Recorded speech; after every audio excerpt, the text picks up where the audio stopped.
I don't know why, but you were watching the Madness Comic Network. Are you mental?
Beyond the world we know is a place where reality bends and time stands still. A place where legends, fairy tales, and nightmares are real. A world where legends are born and destinies collide. Alice has spent her life lost in an interdimensional rift known as Wonderland, and it forged her into a deadly bounty hunter.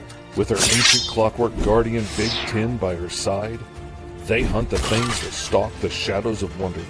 Alice Lost in Wonderland issues 1 and 2 launch May 6 on Kickstarter. Follow along at GoMrFish.com.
Good morning. Happy Tuesday. What is this? You need a parody of this for. Can you imagine Karen making her own coffee? She would just be, Jacques! Welcome to the show. Good morning, everybody. Everybody's here in the house. Lupon's Glenn is here. Oh, Joe Bachman. Nice. Good morning. Nice, everybody. Thank you. Yeah, all loud and chaotic for sure. It would be just heavy metal Karen coffee. Like, shut up. I haven't had my caffeine yet. Anyway, if you're new to the show, welcome. I'm Laurie Calcaterra, writer creator of Path of the Pale Rider. Issue 6 is now. I just want to let you guys know that issue 6 is out in the world. You should have gotten your copy unless you're in Canada. It's probably still on the way because it's going on an adventure. It is, just to show you, ta-da! One more time, we have done it again. We have fulfilled that 99% shipped is because someone didn't fill out their dang survey. Sometime I would like to get 100% just because, you know, just to be like, I did it. Every single thing is fulfilled, but someone just a new person too. And they got hot sauce. Incredible. I don't get it. Anyway, it was me, he says. Maybe it was you. If it was, fill out your dang survey and I'll send you your hot sauce. Yeah, so I want to give some quick shout outs before I bring my guest and friend in today. There is a ton of Kickstarters that are live. You've heard me say it. Wow, I went out of focus and back in. You've heard me say it, but that is the most important time for us as indie creators is to support Kickstarters and campaigns because this guarantees that we can continue making you cool shit. My friend Jesse Sosa, who I will be seeing this weekend at NTX. I'm so excited. This is his last 11 hours on this bad boy. Teen Strike 3 and 4. It's a fun ride. Great art, 64 pages. What's not to like, you guys? Let me drop the link in the comments. Apparently I can't scroll and talk at the same time. It's like chewing gum and walking. So let me get you that link. Here it is. I already backed this, so I'm excited to get my copy. I love this, and I hope my kids do too. Here you are, everybody. Here it is. Kickstarter. Teen Strike 3 and 4. Go pay it some love. Another thing I wanted to show off is so last night I get a message from my friend Joe Solis, the other half of Jesse Sosa, right? And he does Malia Mayhem.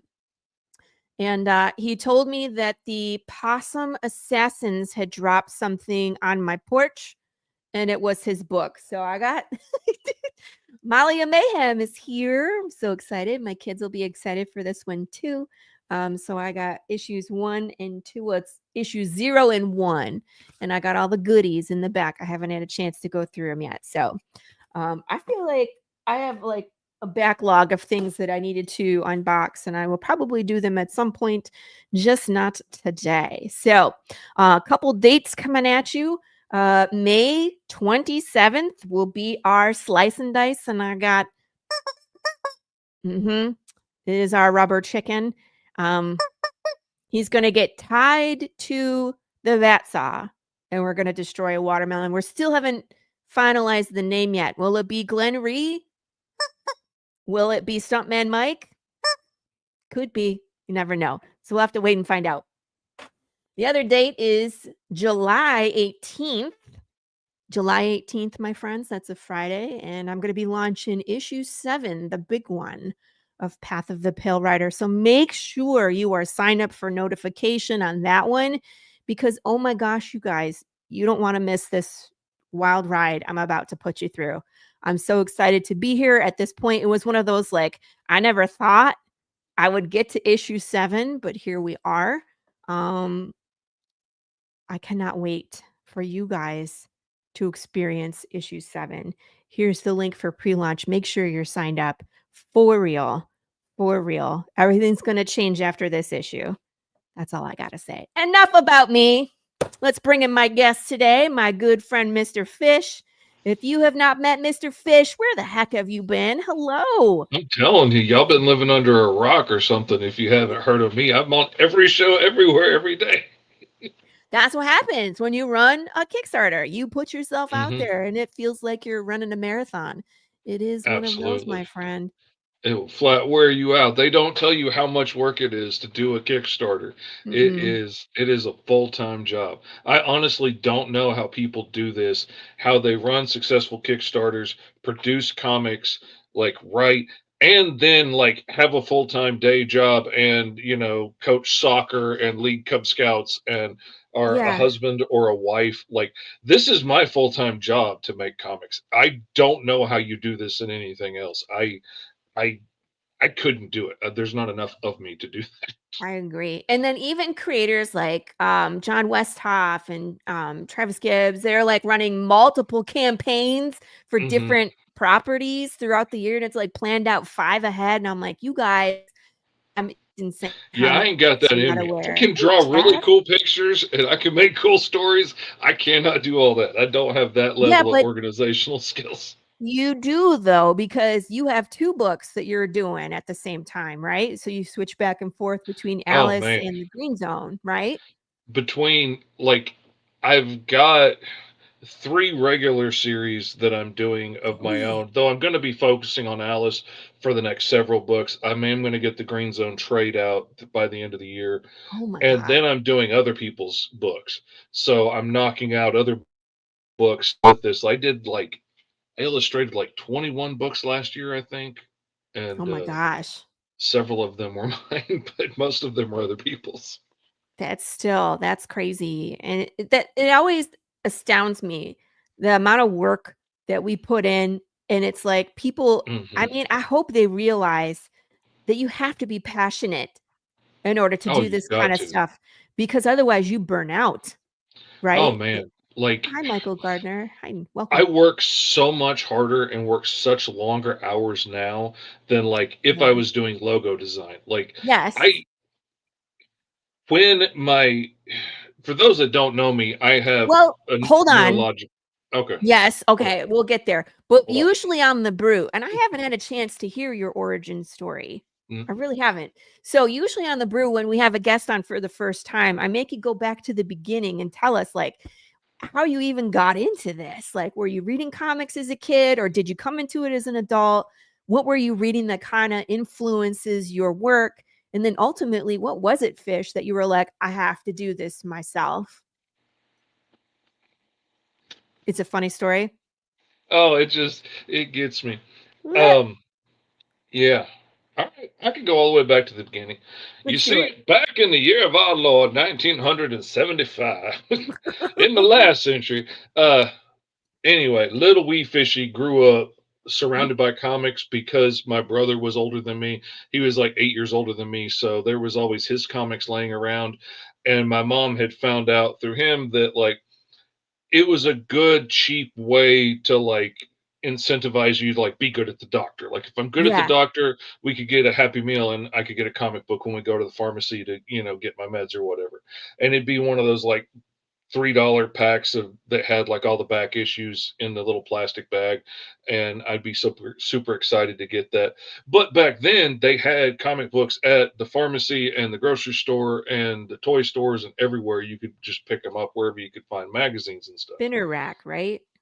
Absolutely. Yeah. And so like I was always exposed to them being around, and they were really popular in all of the cartoons and stuff. Like there was all the Super Friends and all that stuff coming out when I was a kid. So I was always like surrounded by superheroes and stories like that. And I was a talented little artist growing up. But the thing that really got me was I wanted to be a superhero for a very brief time when I was a kid, and then I realized there were no supervillains to fight. So if I became a superhero, like if I started my own GI Joe, there was no Cobra to fight. And then I Yeah. realized there are no superheroes either. So supervillainy would be a growth market. There's no competition because there's no superheroes. So then I decided Right. I was going to be a supervillain, and it was all over for Little Fishy. I spent the rest of my life focusing on how I was going to be the best supervillain I could be, and how I was going to build all this cool gear. And I started designing all this stuff. And then the Goonies came out, and I freaking Yes. loved Data with his jacket. And I wanted to build a jacket like that. And my mom, the smart, brilliant woman that she was, refused to take me to the junkyard to get materials to build my jacket unless I had detailed plans because she knew I would just bring home every cool thing I saw. I'd like be dragging radiators home and stuff like, I swear I'll use it. And my room would be full of junk. So she made me work on these detailed plans first. So I started drawing out plans for my jacket, and then then Inspector Gadget hits, and then I have to figure out how I'm going to fly with a lawnmower motor and helicopter blades on top of my head, With a and I'm trying, bicycle, yeah, yeah, with a bicycle, I totally get it. I'm having to figure all this stuff out. How I'm going to make this work? How am I going to make the coat fly? And then eventually it turns into like an Iron Man suit of armor, and then I'm having Ooh. to figure out power sources and stuff. And I'm seriously like all the way through high school, I am studying and listening to like the greatest updates in scientific, breakthroughs in battery technology and stuff. But eventually I came to two conclusions. A, I was never going to look good in spandex. B, I was never going to have a small enough power source. Like I was never going to have an arc Arc reactor that was reactor, going to work yeah. like that. I was never going to be able to absorb beta rays from the sun like Iron Man did in the comics. It just wasn't going to work power wise.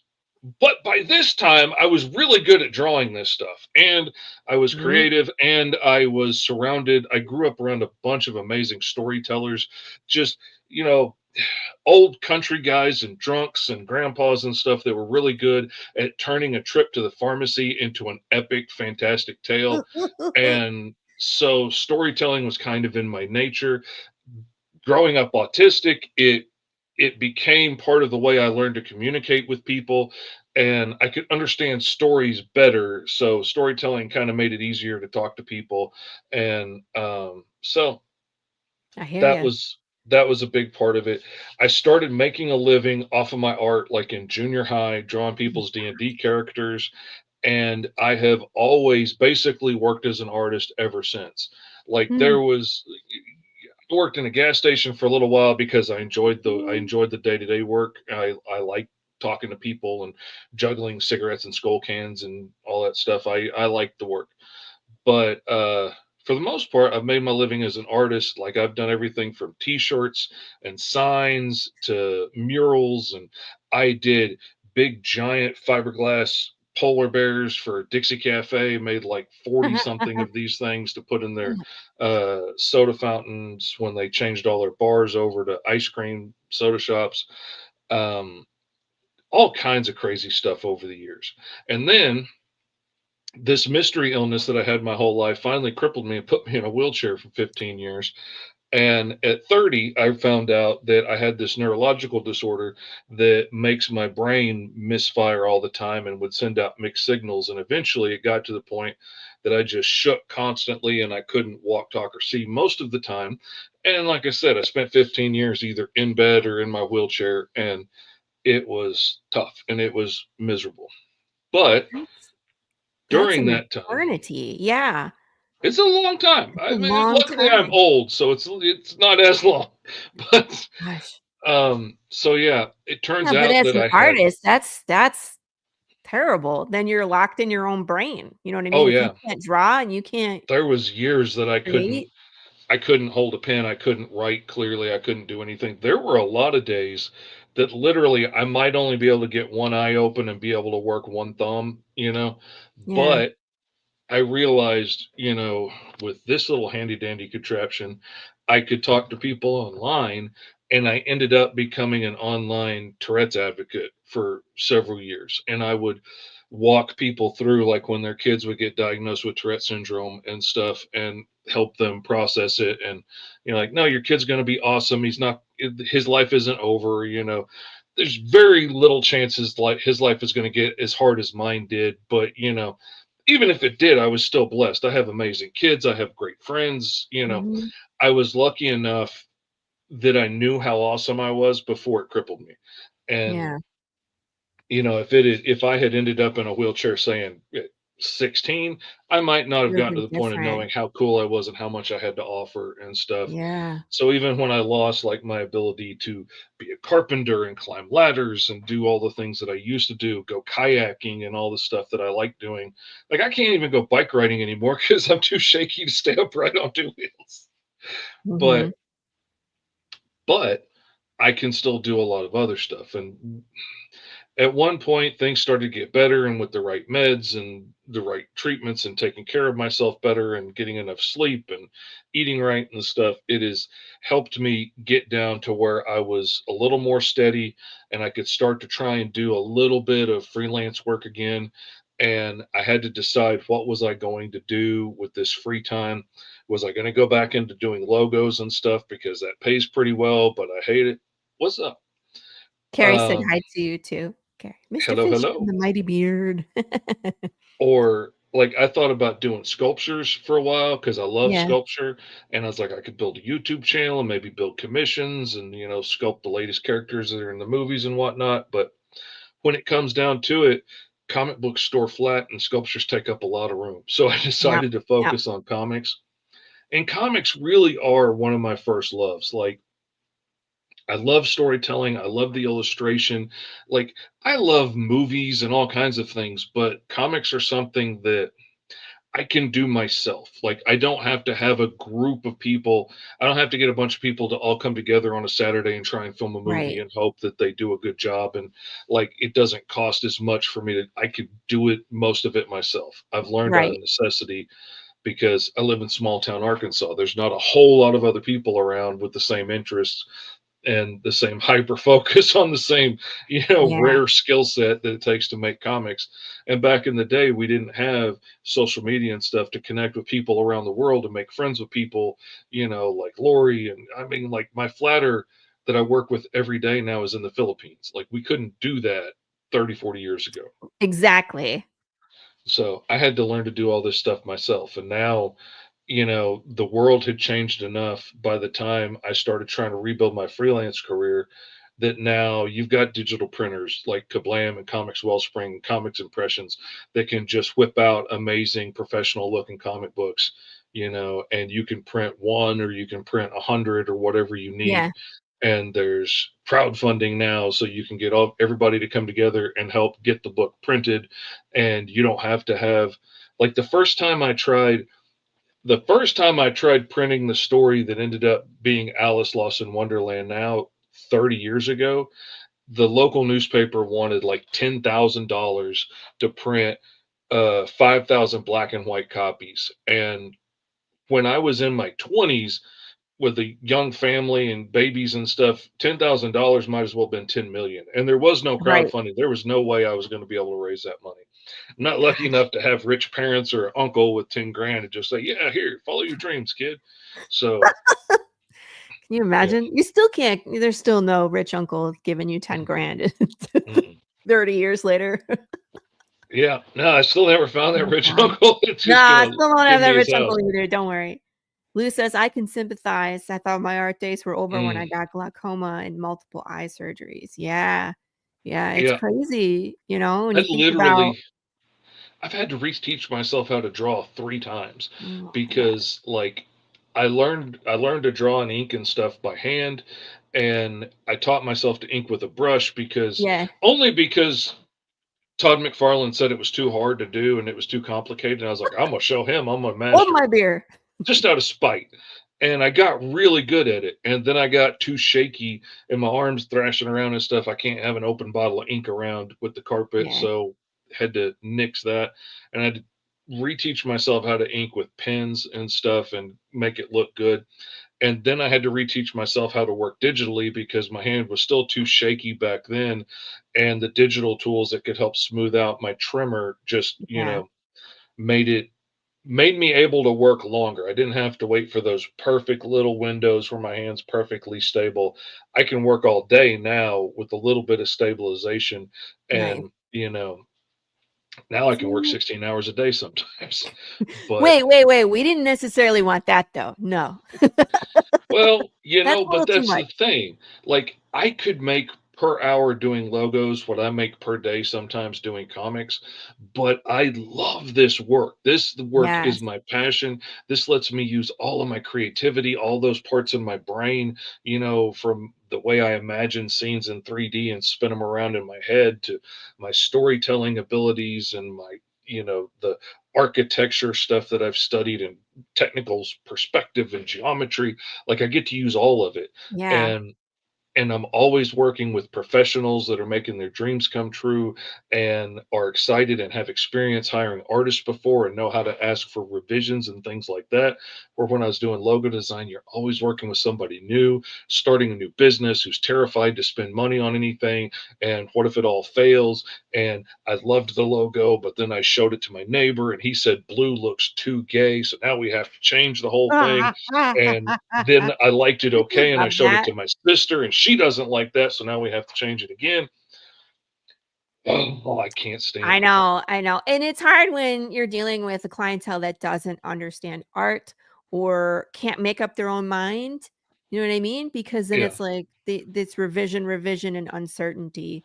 Um, and I then they're feel not you. happy with it in the end because it was developed by committee, and they were happy with the first one until they let somebody talk them out of it, and then they're Right, not happy at the end, and it's more expensive at the end because we went through a dozen revisions, right. and it's just it's so much hassle, and I can't. Ooh. I would rather do comics any day, all Yeah. day. I'm with you. I really enjoy this medium. I like you said, I like making movies. I like being in production. It's a hell of a lot of work, and Mhm. sometimes you can't go back and make corrections and revisions. Like you find out because like when we were doing catfishing, we would do a fight scene, right? So it's time consuming and it saps your energy because you're doing big movements over and over and over and falling down, and I got kicked around, and I got picked up by my throat I think about 13 times for a scene, and I was so I felt like I got hit by a truck. But if the camera messes up or it doesn't catch it or it's out of focus, all that Mhm. hard work that went into getting choked out 13 times didn't make it into the Oh, scene, yeah. or it's like 3 seconds, you know what I mean? And it's just like, this could have been so much cooler had it been captured correctly, but you Mhm. can't go back. You can't go back and I mean, you can do reshoots, but oh my god, It takes so much time and so much effort it's like the and location and especially people when and you're on a calendars and small scale and you're trying to get, like, friends to come help out and do things, are they all gonna be free at the same time? Are right, you gonna have some kind of continuity error because we're filming this 3 right. months later than we did before? Like Right. The lighting is different, and mhm, I mean, like, even if the conditions are 100% the same, the camera's not in the same place, the light isn't in the same place, this 3 mhm. months have gone by, people might look different, someone got a haircut. It's hard. I totally understand why Ah! the big budget films are so expensive. Like, it costs a lot of money to get all this stuff done and right and have it Yeah. ready in time, and yeah, it's tough. So, with comics, it's like, "Hey, we need to change this to over there." Mhm. And Maybe take it on your thing and then flip it around. and Oh, we're gonna shrink it. It's so much and easier. sometimes people like to say, writers like to say, it costs the same thing if it's one person in a room or it's an armada of spaceships coming, at you. Like, it doesn't take the same amount of time to draw. And No. like, I just did this big fight scene in the middle of Alice, and I work really fast. Oh, Like, I fight scenes. penciled an entire book in 28 hours one time. Like, I'm really quick at what I do. These 2 pages for this fight scene in the bar in Alice issue 2 took me 2 freaking days to pencil and ink Yeah. because there's just so many people and so many fists and arms and stuff to have to get right and make sure that everybody looks right from one panel to the next, and it And then oh, there's Laurie fight scenes where I'm like, backhand speed punch, and then you block, and then you parry. Like, then the knives come out, and people are like, "Oh my god, Laurie, stop! mhm. Oh, man. Pick It's 3 moves. That's all you get." I'm like, "No!" But What yeah, gets can you me is imagine? when a new writer is like, okay, he's gonna get knocked down, and then he's gonna like brush it off, and then he's gonna get up and he's gonna steel himself, and then he's gonna throw a punch. And that's panel one. And I'm like, okay, That's how am 6 I gonna panels. get that done in panel one? That's 6 panels, dude. Yeah. That's how I learned the hard way too, because again, I was writing like really descriptive fights, and I was with Marco DeFio at the time, and he was like, "You get 3 moves. Pick 3 big moves out of this fight that you want in this, because it's gonna be 1 page, dude." And I was like, "Meh." I was like, "Fine, I'll just choreograph it with my martial art friends, and we'll preserve it that way." I was like, "Because it's such a cool fight, and you Hmm. can't get it all on the page. It's like you get the big Spartan kicks, and you get the like little niche It's things, tough. but."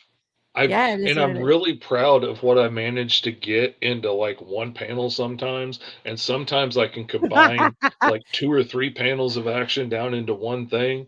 But Yeah, but that's a then whole case. sometimes you also want to take that what they had as one panel and spread it out to three and give it like that Yeah. emotional beat and that time to Yes. really like see somebody's reaction and see their heart break and all that stuff. Oh, have you ever studied fights? Like, what makes a good fight? Oh man. And battles, especially, are difficult. Like, a lot Hmm. of people, like you're talking about armadas and spaceships, but also like the what drives a battle forward in storytelling. Because yeah, there's been 1,000 action movies that I've seen with big battles, and Hmm. only certain battles stick in my mind. Oh yeah, and a You lot of know, it is just a bunch of people running at each other, and a couple of cool action moves, and yeah, then we're yelling victory at the end because we won right. somehow, and like actually making it make sense. That's a Learn whole it. other level of skill set, and that's the thing I love about this is I'm constantly getting to challenge myself and do better and challenge myself to do things that I never would have done before. Like the last book I just illustrated for a client had a golden retriever superhero as like one of the main characters. Oh yeah, that's And like you showed me that 18-year-old one. Fishy would have said, "Hell no, I'm not doing that's too hard." You know, Nearly 50-year-old Fishy was like, "Hell yeah, let's do this, man. This is going to be a crazy challenge." And the dude, the the client kept complimenting me, saying like, "God, I can't believe how much emotion you get in this dog's face. Like, how are you drawing this golden retriever with just such emotion? It's breaking my heart." And like, key is I don't know how to draw dogs. Like, I've got this little model dog that I keep looking at, and then I've got like 50 years of experience in like human emotions. And so I'm just, putting it together and came up with something. And the dog's in a mask the whole time. Like, that's a whole nother thing. I mean, Just, it's you know, hilarious. you don't want to find out the golden retriever's secret identity. So he's got to be wearing a mask. That's hilarious. What were they fighting? Can you say what they were fighting? I don't want to spoil anything.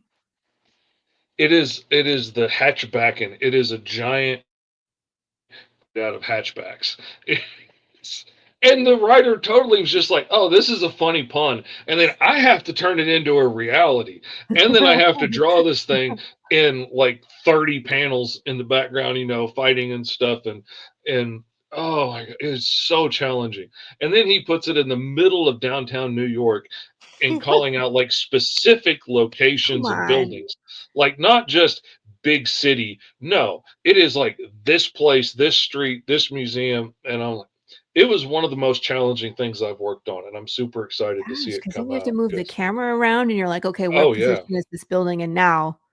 oh thank God for Google Maps Yeah. that like lets me turn the camera and look at these buildings and stuff and see what it really looks like and not just be stuck to somebody's like photos they posted on Instagram or something of being on Yeah. that street and hope it's a good shot and gives me enough to work with. Like being able to turn the camera and be like, "Oh, there's a gap right between Mm, those buildings. I can stick the hatchback in right there you there." go. Only New Yorkers Hilarious. are gonna get it, but hey, it works. So yeah, love it. Um, I want to step back here. So I want to talk about your two. You have 3 stories. You have Yeah. 3 stories. I've experienced 2. So the Green Zone and then Alice Lost in Wonderland, which is live right now, everybody on Kickstarter. We're Hmm. gonna show off the campaign in just a minute. But when did you start the writing process? Was it when you were 15 Alice, years of being stuck? I feel like the that would be a great story time to come up with stories. the story for Alice started like 30 years ago. Yeah. And like, it literally started when I was working third shift at a gas station when I first got married the first time, and in middle of the night, and I would sketch in the middle of the night when there's no customers and stuff, and I was caught up on, mopping the floors and whatnot, and on the back of a receipt, I sketched this, like, snowy landscape on this alien planet and this little space pod, and then I drew this bounty hunter that was coming out of it, and it spurred my imagination thinking, like, who is this bounty hunter that has Mm. chased me to this snowy planet at the edge of the galaxy? Like, who is this bounty hunter that has chased me this far? And then I got to thinking, how far have I ran? How hard have I worked to get away just to have him keep chasing me? And the idea of being constantly chased by this bounty hunter that'll never quit kept running through my head. And I love time travel and all that stuff. And I started thinking, well, what if I even travel time and he's already there chasing me? Or I go to another dimension just to find out he's waiting there, stalking me already. And like, no matter how far I run, if I stop to sleep, I know he's catching up on me because he's not going to stop. And Ooh. this concept led me to the character that ends up becoming the White Rabbit in Alice Lost in Wonderland, My and God. it's this guy who he's called the White Rabbit because he has white hair. And in my storyline, people that are born with this snow white hair are untethered in time because there's like only one of you in the entire multiverse. So, when there's many of you throughout the multiverse and time, many variants of you, it like weaves you into the tapestry of time. So when it changes, you change too. When there's only one of you, you stand out with white hair like Alice has. And Yeah. um, when time changes, you just see it change around you and you're kind of unbothered by that stuff. You're one of the few people that can survive like a paradox and a time change and travel time without like destroying yourself because you created a paradox. And which was really an easy way to get me out of paradoxes with these guys. Yes, yeah, yeah, that was you know, smart because I was like, "Man, time travel is, like, oh such a yeah. nuanced thing, and, like, it's intimidating as a And it writer drives me to." like some of the rules of it drive me nuts Yeah, that people keep breaking it with no explanation and stuff and like so this was my way of letting somebody be able to go through time and change things and not die from the process. yeah, And because of that, like he's being hunted by this time worshiping cult, the Nexus Order, that wants to capture him and figure out how does he survive this so that they can get their soldiers to survive it so they can change mm, time. And there's all kinds of people hunting him down, and he has this sword that lets him cut through reality. Now it's the Vorpal sword from Alice Lost in Wonderland. Got to tie in all of the cool little bits together. And 30 years ago, it was just a power fantasy about what if you could go anywhere, do anything, go to yeah, any time or dimension you wanted to. Like, would you be a hero? Probably not. You'd probably be more selfish and self absorbed and do things you wanted to do and try and get rich and go for adventure and fun. And then the older I got, the more I started to think about how we change over our lives and, like who you are when you're a brash kid and you think you know it all, who you are when you get out there and life kicks you in the teeth and shows you you don't know anything at all, and mhm, who are you as a parent and a grandfather, and how we try and not make the same mistakes that our parents did just to end up mhm. making all new mistakes, and how you could try your best and still have your kids hate you when they grow up, and Damn. all of this stuff. Like, I became an adoptive father, so he adopted a kid. And originally, he was just like a time traveling barbarian. And then I had this idea as somebody was asking me, where do you get story ideas from? Like a couple of years ago. And I was like, man, you could do anything. You just Yeah, take a fairy tale and put it in space, or, change the time, or do, 5 and 20 blackbirds baked into a pie and make it assassins trying to kill the king, or take Alice and have her be a wandering Ronin in a interdimensional rift called Wonderland, and all the crazy creatures are aliens from different planets and stuff that are stuck here. ta-da. And that idea got stuck in my head, and I wanted to tell the time traveling barbarian story. And I was talking with my wife on the way to a con, and I couldn't tell which one I was going to do next. And I was like, wait a minute.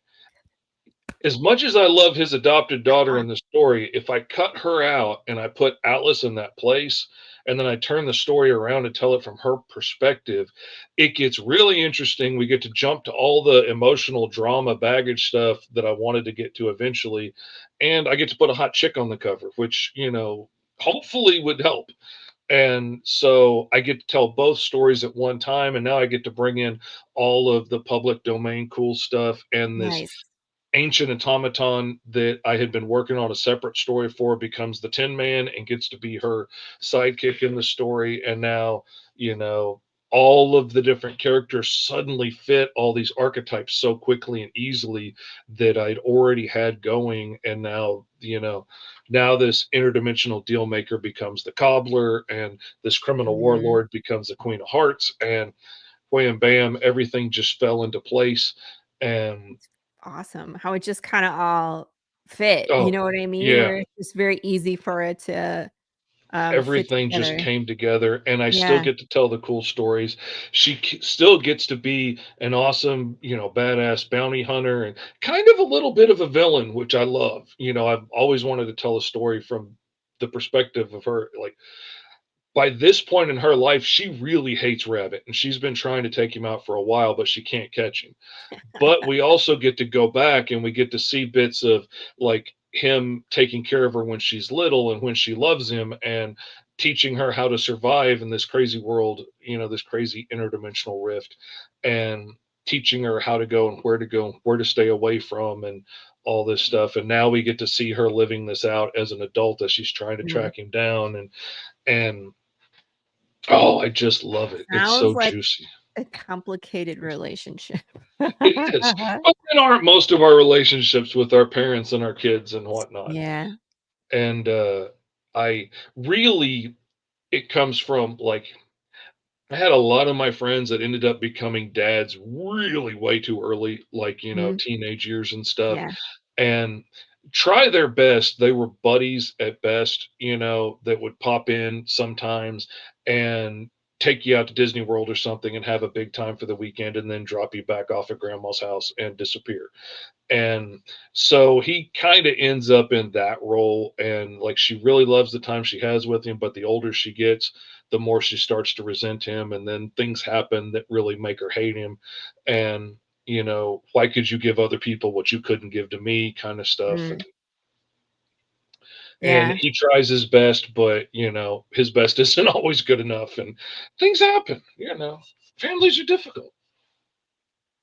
And now she's chasing him. I you Yeah. guys, this Queen of Hearts, man. We I talked had to about make this it on another difficult on show, myself. but I was like, of all the things to do, fish. Yeah. Of all the things to do, I decided in the story we will find out eventually that when the Queen of Hearts took over a lot of territories in Neverland, Oz, Wonderland, whatever you want to call it, it's a lot of territories in the same rift. When she started to take over more stuff, she ended up taking over the Emerald City, and she stole the wizard's technology to do the holographic faces and stuff. So Mhm. now she can hide and just use these holographic projections to rule over Glass City or wherever she wants to, and not have to actually risk her neck by being out in public where people could kill her, because there's a lot of people that would like to. Yeah.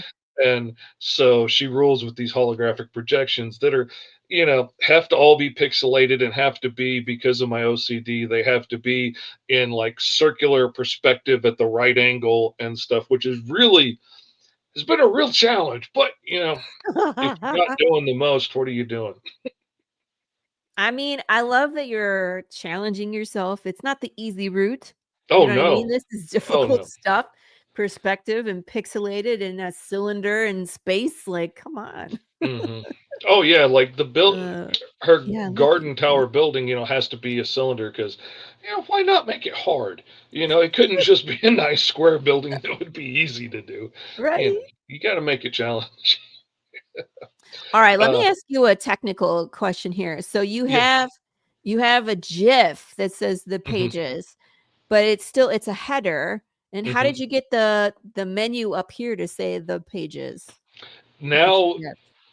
now, recently, I don't know if it was last campaign or this one, but I realized as you're going in to build the campaign, excuse me, when you put some of the images in for the headers, and right click on it, I think, when the options come up where you can like tag a link to it or stuff like that, at the very end of that list now to the right is a link that will let you link it as a header. And then you just type in what you want that header to be because it can't read the GIF. So, you know, Right.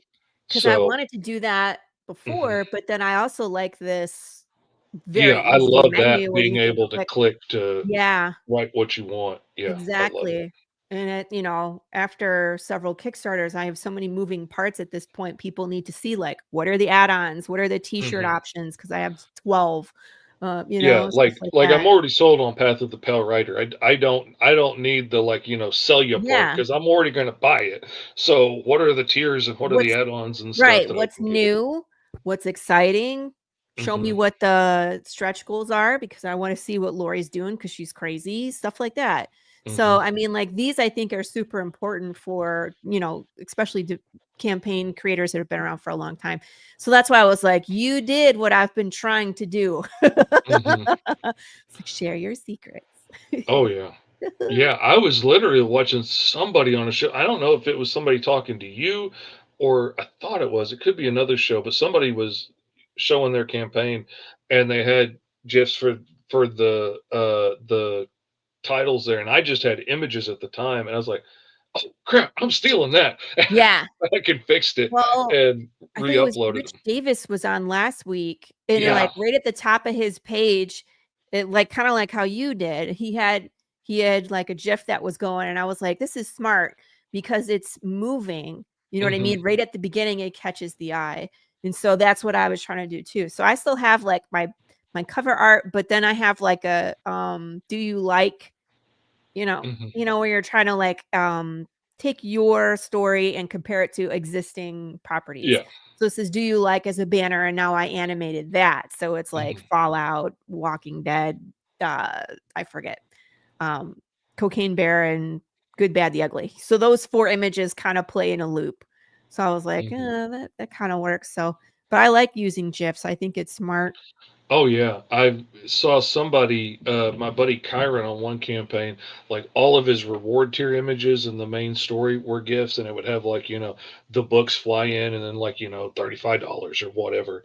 And I was like, oh, that's brilliant. I haven't been willing to do that yet because that's so many to It's have to so build much time. separately. Whereas Yeah, with these, I could build a template and like I can change the lettering and the image of the cover stays over it with Alice and Big Ten, and the animation of the shine going across it and stuff stays there, and I can just change nice. the lettering and make a new one.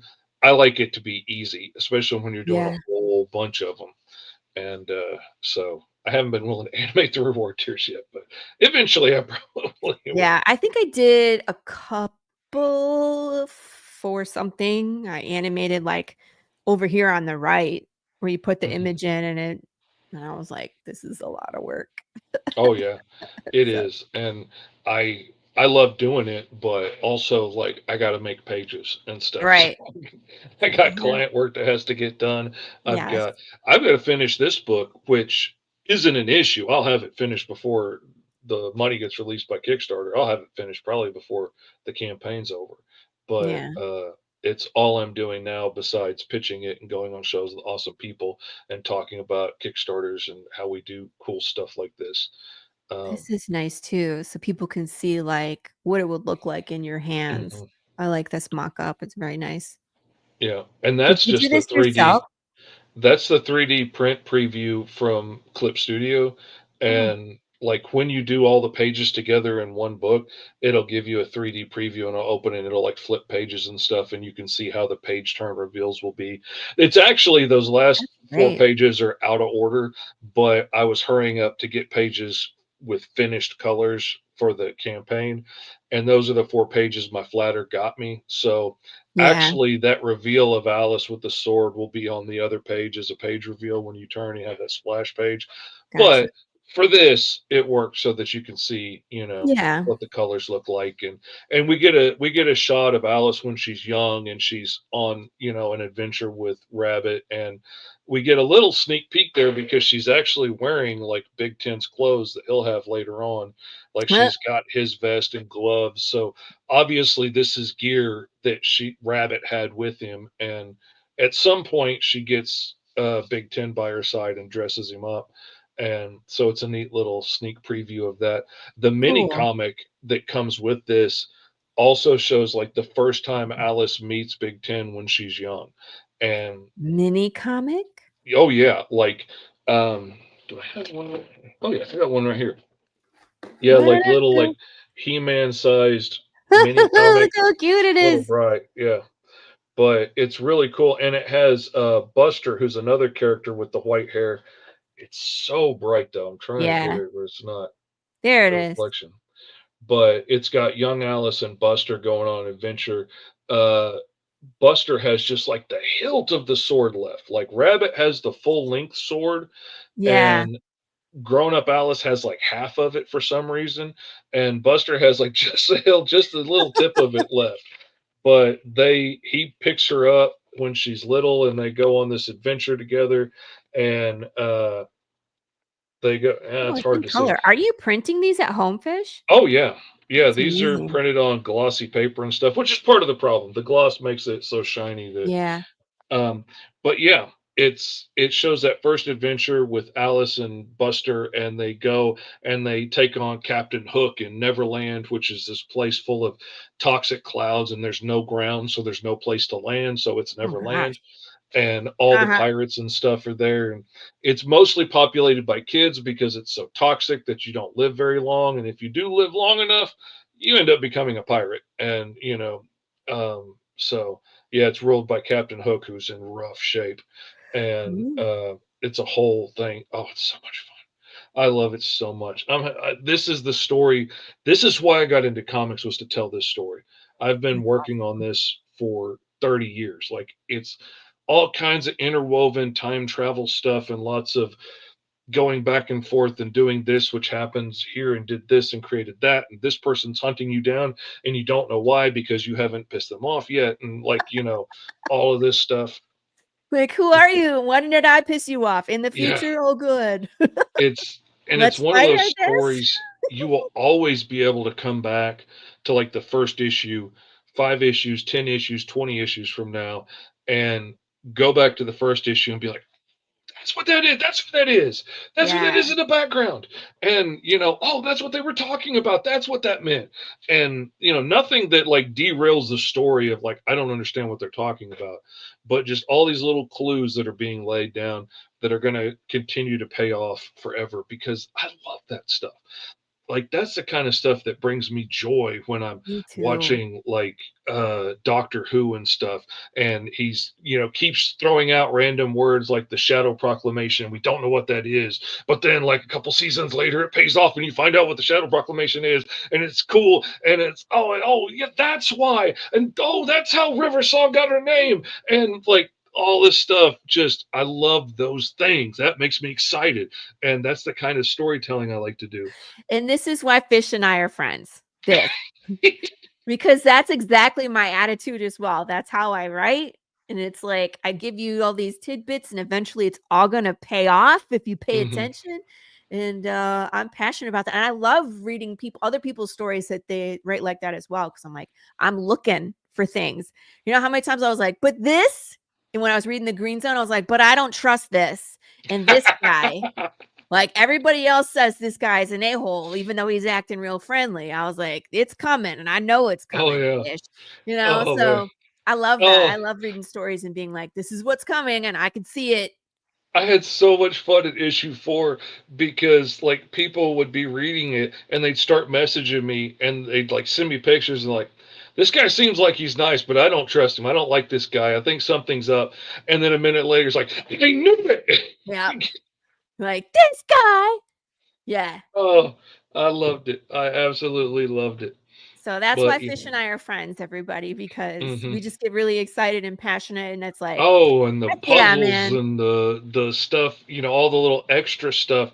Oh, that's what gets me excited about Yeah, your work and got me excited on this because I've always enjoyed adding puzzles and games and things to the book anyway, just because I think it's fun.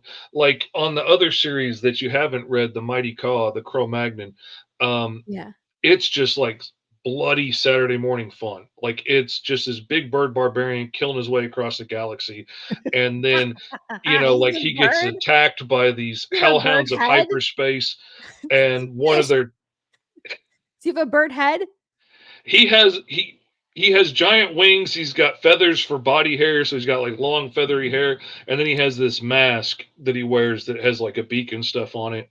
Um, but yeah, it's a whole I just thing. Like imagine this bird going, and then it's he's like part he's like part He-Man, part like Macho Man from wrestling. Like, he spent his whole life in an arena fighting every day since he was like a fledgling. So they expected him to what? die right away, and his whole brood of fledglings got fed into the arena when he was a kid, and he watched all of his brothers and sisters die, and then he gets swallowed by this beast, and he's desperately grabbing. He grabs one of his brothers like femurs on the way in and uses it to cut his way out of the monster and Gosh. survives, and he lets out this mighty caw, and that's where he got his name from. That first day, and then they figure, well, surely he'll die tomorrow, and he kills everything they throw at Yet. him. Well, surely he'll die tomorrow, and he ends up surviving and becoming the deadliest warrior in the galaxy. And he's fine living in the arena. It's all he's ever known until he got so famous he starts a slave rebellion accidentally because all the other Cro-Magnon slaves are like, wait a minute, if he's the baddest in the world, why do we have to take orders from you? And you Right. don't want your slaves asking questions like that. So they bring him in front of everybody in chains and tell him to bow down in front of the leaders. And that's when they find out that Ka bows to no man and he broke free just out of arrogance and led the slave rebellion, and they couldn't stop him. So they hire space pirates to take him off world just to get him out of Okay. here, and then he kills his way through the space pirates, and then he gets crash landed on this lost planet. Then he gets attacked by serpent cultists, and it is just awesome action packed fun. It's like And Saturday morning cartoons from back in the day. this is the way that you get to live in someone else's brain for a little bit, which is awesome. Like it. Hey, I want um, to talk about this that's on the yes. screen, the milestones, because I haven't seen any other creators use this before. This was really genius. When you sent this to me, I was like, this is so smart. Let's talk about this. So, So this smart. is rewards in a campaign based off of pre launch followers. Hmm. Yeah. Unfortunately, I thought of it too late. But we did get a few extra followers, and that did get us past the first milestone. So every backer is going to get one of these 2.25 inch Alice refrigerator button magnets. It's like a regular button, but it's a magnet on the back. And this thing's got some real sticking power, which I like. I got one of these in a campaign from Dean Haspel, and I absolutely love it because it is on my refrigerator and I see it every freaking day. And like I was about to order some brass coins for this campaign to Yeah. do as a special thing. And I was my editor TS, who wrote issue 2, he wrote the script for issue 2. He was trying to talk me out of it because we have a friend that lost a bunch of money on it and spent way too much money on them, and they didn't sell. And I had a good deal, and I was about to order them, and he couldn't talk me out of it, and nobody could talk me out of it. And I was talking to my son about it, and he's like, and I was mentioning the fact that I could get them made like a pin that you could stick on and be a coin, or just have them made like coins. And my son said, well, if you get it made as a coin, people are going to enjoy it, and then they're going to stick it in a drawer and lose it. And I was This is like, true. oh, that stopped me right there. Yeah. Because I mean, we've all got a bunch of swag that's like rolling around the bottom of a drawer somewhere or in a Yes. bucket or something that was You put cool, but we didn't use it for anything. you put it in a bucket. Well, like those Wait, you have a plastic swag shoebox bucket? things. You have a No, like swag those bucket? plastic shoebox things. Like I've got some of those that are just full of swag that I've Really? gotten. Yeah. I need Oh to yeah. I need a swag bucket. I need it. It needs I to be a thing.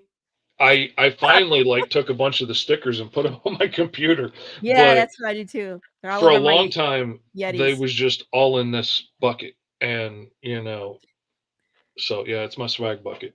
Swag And bucket. I need it. um and I still find little bits of stuff that are just lost around the house in different drawers and stuff that I was standing somewhere else when I got it. That's why I made a bucket so I could start to consolidate it. Yeah. Um, but So anyway, the magnet's on my fridge, and I see that yes. every day. So Yeah. I'm doing that. And then for the milestones, like for every 50 backers, we're releasing another sticker. And the first one that got released is the Alice 3-inch sticker, Nice. and came Her out nice and face beautiful. is so funny. Yeah, It's like, I love her so much. I don't Like, trust you. she's beautiful, she's kinda greasy, like, the whole story starts out with the fact that she stinks, her clothes are nasty and they stink, and, like, Big Ten is telling her, like, "You need to wash them. Airing them out is no real, Yeah, it doesn't do substitute for much. soap and water." And she's like, "Oh, you want, like, soap and water, take a bath taste, like, you got extra gold laying around that I don't know about?" And so they go looking for bounties to get enough money so that she could take a bath. And and I love her. I love her so much because she's spent so long on the run in Wonderland that now she's a little bit feral. Like at one point, she gets covered in gunk from landing in a fruit stand, and she just shakes off like a dog. And I love her. She's she's Off beautiful we go. and a little greasy and dangerous, and probably gonna stab you, but it's gonna be a hell of a ride to hang out with her. Like, I love her. She's dangerous. It is a bloody book, so you need to be prepared for that. Like, there a lot of people get killed in these books. Yeah. So issue I just two is it no. cracks me up. It's just like how you described her, this face says it all. Oh yeah. And I just love her, and Mhm. she can be so sweet and endearing one moment, and you don't even realize that she's disarming you, or that she planted a Yeah. grenade on you, and then all of a sudden, You blow up. oh, God, I love her so Hilarious. much. She's so much fun, and she's so dangerous and a little crazy, and Big Ten is like actually so reserved and a nice guy, and he's polite, and he always like tips his hat and says good morning and stuff. He's a very nice dude, and he promised at one point that he was going to take care of her, so he follows her on all these crazy adventures, and because promise is a promise, and he's going to do it. And even though she keeps trying to get herself killed on all these different things, and she just always leaps without looking, and we'll figure it out as she goes. It's just so much fun. I've had I so like much these fun. GIFs too for the stretch goals. I may steal that as well. Where's my pen? Oh yeah, absolutely. I will help you out with it if you need. Give you all No, little I know tidbits how of to how make I did GIFs. it. I'm good. I know how to make GIFs. The only problem is just to do it. You know what I mean? But Hmm. see, because again, I'm like you. I have so many moving parts where it's like the poker cards. We're probably going to unlock 3, maybe 4. And so at that point, it's like it's me flipping them. It's like you got to scroll down. And it's like it'd be much easier. Like you have 4 goals Just right have it like, there, and we just yeah. update the GIF so it like 2 Oh flip man, and and you then could 3 have the flip. other ones still face down and be Right, like, just have them flip over. That's brilliant. Oh yeah. Oh, right. that'd be gorgeous. Oh So yeah, I'm gonna definitely do that. I don't know if I can do absolutely. it for the other stretch goals just because it's like not only do we have stickers, but it's like slice and dice, and I already got a GIF for that. I was So the last campaign that I helped a client with was Night Watch with Greg Mockwin, and yeah, we ended up doing, because there was a building under construction in the book. We had a big steel yeah, frame of a building, and then the building got built up as it yeah. went, as we unlocked You stuff. made that? Yeah, It was super and cool. I liked it. and uh and I used like the building from the book, like the assets I Yeah. had built for the book, so I can make the building from any What is perspective. Karen doing in my drawer? Get out of there. And I was trying to think of something cool to do for Alice, and originally I was thinking like a mad scientist lab where the chemicals would go through the tubing, and every time it hit like a new flask or something, it would unlock Yeah. a thing. And I was like, that's cool, but that doesn't really work for Alice. Like, she's more chaotic than that. And then the thought of her blasting through all these barriers hit, and I was like, oh yeah, that's cool. And Smart. easy enough to SMRT. do. And then I had to build one with Big 10 for the Yeah. stretch goals and see how far we can get. But yeah, there's some Cool, cool stuff cool. under those bricks for the stretch goals. I'm just saying, if we get there, there's some cool stuff under there. Might be some cool new hoodies and stuff in there. You never know. I need to pick your brain on stretch goals too. We did like 6,000 stickers, and it's like, I need new stuff. I need new Hmm. stuff. I always do the PDF bundles, which is fun, then the slice and dice, but then the other ones. But I feel like I need new stuff, need new ideas. All right, let's go through some of your rewards here. Ooh, make your own tier. Build whatever you want with add-ons. That's cool. So how does that work? You just Successful have a for place me. for I'm sorry. Go Yeah, ahead. you can do your own tier. You can add on whatever add-ons you want. Get specifically the couple of things you want. Like, some people might just really be into the map of Wonderland and just want that poster. You can get it on there. Because in the book we've got like Rabbit showing this map of Wonderland, and I was like, well, if I'm gonna do it, I'm gonna do it all the way. And so I made the map giant, and we made a poster out of it. It might be, unlocked as a blanket if we hit high enough on the stretch goals. We'll have to see, but it'd be really cool. I like Okay, it. so I see. So it's just basically the shipping that's the $7, and then you can Hmm. add on other stuff, and there Yeah. may be additional shipping or not depending on what you're ordering. Obviously, it goes Hmm. by weight. So Yeah. that's cool. That's an idea too, because I bet you some people would just buy hot sauce. Oh yeah. Oh, absolutely. Or like, some people might just want the little acrylic figures or might just Mhm. want the STL files for the D&D minis or might want physical prints of the minis. Maybe you Yeah. just want that one thing. You can get it or you could just get a t-shirt and that's 100% possible. If you like Joe Solis and the Malia Mayhem, there's a special variant cover there that's only available on my campaign. Whoop. uh, I did a cereal box variant for his campaign, and we did a Warren version of it that didn't get used, so he let me use it as a special on this campaign. Cool. Yeah, I like the cereal box one. It was cracking me up. Hmm. It's like not actual size. It was like hilarious. But yeah, we've got that one. We've got the digital tier, we've got the physical tier, and all of these are including domestic shipping now because I just want to make it as easy as possible. So like the price includes it for all the domestic US, and if you're out of the country, it's got extra shipping for that. But I want you to know what you're getting going into it and not be shocked or surprised by it. We've got the catch up tier with both issues. We've got the deluxe digital tier that I wanted to offer with extra stuff. Like I know I have a bunch of fans that are dyslexic from like the Tourette's world and stuff. So we're offering a audio book with it, like a read along book, so that you can follow. What? Because I've got one fan that buys everything that I do, and he was telling me like, "Oh man, I love Green Zone. I've looked at it so many times. I'll read it someday, but I've looked at it like 6 times." And I was like, What do you mean they you should haven't just read it? do a read along version and, Yeah. so it makes it easy. So And how did why you do not that? though? You just have a audio file? Is it you Yeah. reading the book? Yeah. It's just like gonna be me reading the book and then like a little like back in the day when you get the cassette tape ones and it'd be like, when you hear this chime, turn the page and just go through. I'm probably gonna put a few sound effects and stuff in there for battles and whatnot. But yeah, nice and easy. And if it makes it more accessible, why not? I've got phone screen wallpapers that are all the variant covers that I've ever had done. Cool. And I was so thinking about doing that too. yeah, and you can get the STL files for the The minis of minis. Big Ten and Wait, wait, Alice wait. that are available this time. Oh yeah, gotta show them. Pay no attention to my paint What? job because it may have been decades since I No, painted that these looks minis. great. But yeah, these are the biggies because I got these made big enough to show on Yeah. camera. But yeah, they're 30 millimeter minis, and you can get the STL files for them on the deluxe digital one and print them yourself at home if you want, or whatever. And it's they're Those are really cool, cool. man. Glenn, I used to have magnets on the fridge until my wife found them. What did she do, Glenn?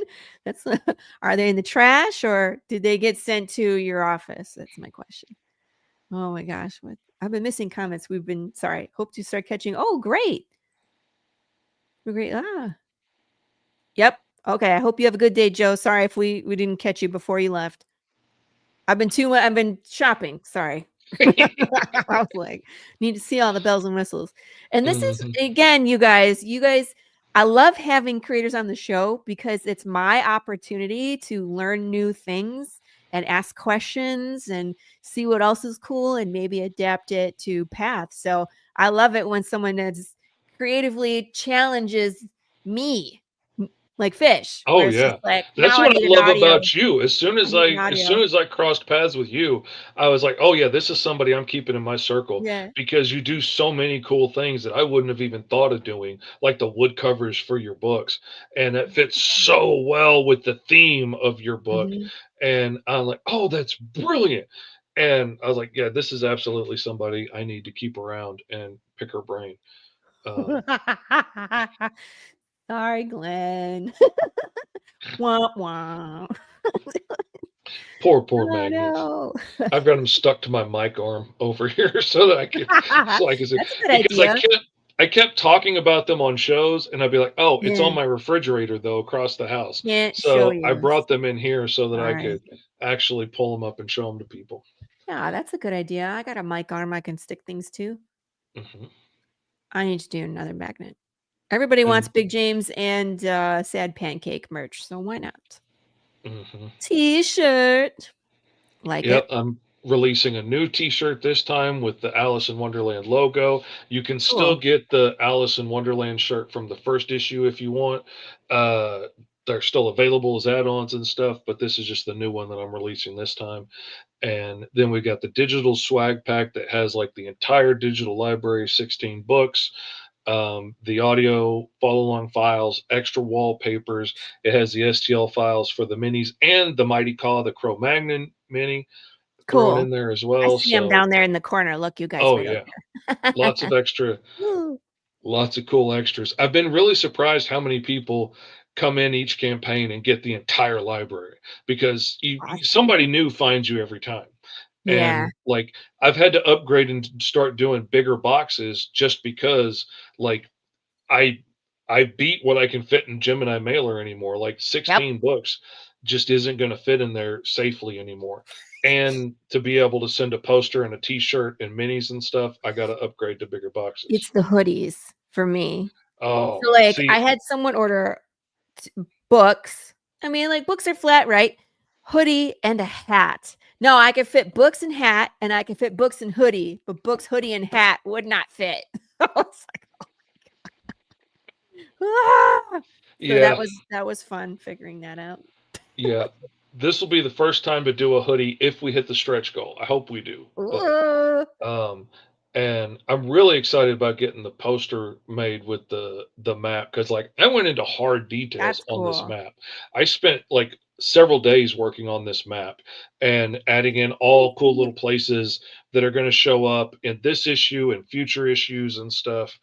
It's really neat. I enjoy it. I You need, can like, just a also big picture of the map fish. oh, I need yeah, you're right. I need to stick that in there. I didn't do that. How you I gonna didn't want to sell give it? too much away, but yeah, I absolutely need to put a big picture of Do the you have map to on there. blur out You're things? right. You just blur them out. Yeah, I need to do that. You're right. Ooh, But mini comic, here it mhm, is. That's so that's cool. That's so part smart. 2 that'll finish up the Oh, story of how young Alice meets Big Ten for the first time, and cool. then we did the acrylic standees for the first campaign, which you can still get now, and then we've got a Rabbit and Alice one when she's young, when he first picks her up and brings her to Wonderland. That's the new one for this campaign, and then we've got the Alice and Big Ten miniatures, and delayed shipping is one of my favorite add-ons that I stole from John one of Westhoff. the yeah, I stole it John from him Westhoff, 100%. where it's like, "Hold my shipping." And it's brilliant because, like, Yeah. a lot of us have overseas backers and stuff where, like, if you're living in Singapore, it costs the same thing for me to send you one book or send you 3 pounds of books. Like it's going to cost $35 either way. Yeah. And so for $1, I will refund your shipping fees this time, and I will put it on my dedicated shelf with all the other, ones that are holding shipping. I've got some folks here in America that are delaying shippings till like the end of the year. And Yeah. okay, sure, no problem.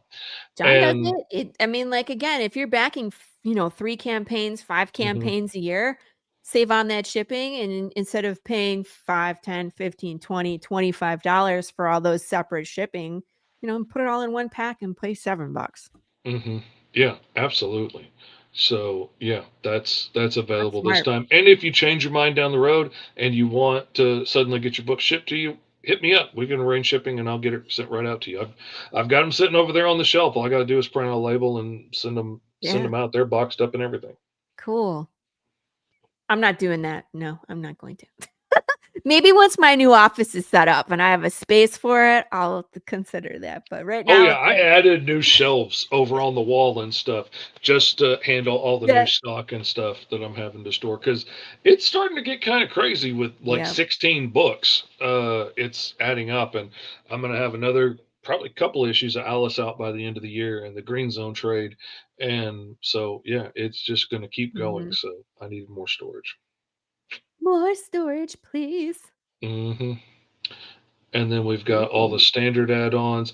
I'm doing my back issues in bundles now. So like yeah, if you need the Mighty Caw issue 4, hit me up privately and we can maybe work something out. But everything else I'm doing in bundles, like all 5 issues of Caw, all 5 issues of Green Zone, stuff like that, just to make it easier because the list of SKUs on the at the end of the campaign is just so long now. yeah, And having each book individually on there digitally and physically was just it's just getting to be too much. So yeah, that putting makes them sense. in bundles is easier. And either you've been following me for a while and you've backed most of this stuff, and or like Laurie hasn't checked out the Mighty Caw, you can just get the bundle of the whole thing or get the digital Mhm, bundle.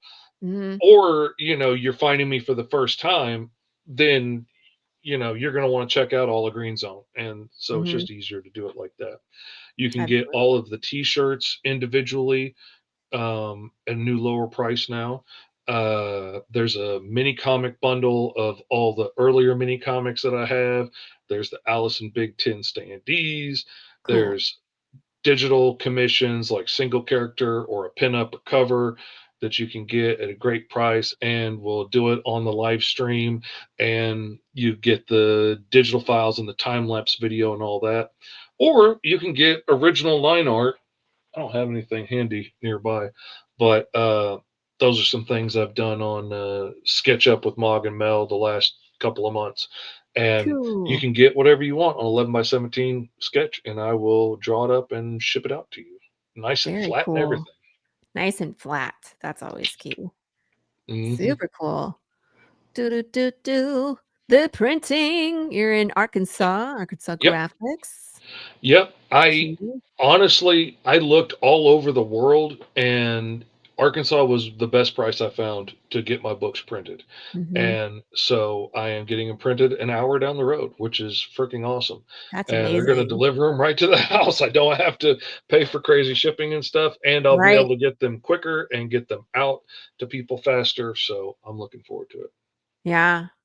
Shipping bagged and boarded, that's key. Hmm. Don't let me catch you as a creator shipping things in a bubble mailer. You're gonna hear from me in your DMs. Just saying. And I've I done it. my How first dare book you ship me something in a bubble mailer? It's been out there. My first book, I shipped them out in a just a plastic mailing bag, like, because that's how I got my stuff shipped to me from Marvel. Like, I still had subscriptions for my kids, and that's how they shipped them to me from Marvel. So that's how I shipped them out. And nobody complained to me about it, but I heard other people complaining the more I got involved in the indie comics community and started doing books for other people. I heard people complaining like, if I get a book from you and it's not a Gemini mailer, I'm not backing you again. And I was like, I don't know about that, oh, but I I mean, like, didn't think about that. And like, I just was used to getting subscription books mailed to me that way, Mhm. and I didn't really think about it.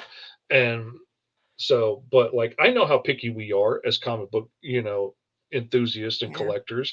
And like I would go through the entire spinner rack to find one that wasn't tore up to get that copy of Batman this month that wasn't all beat up because people bent it in half looking at what was behind it. Jerks.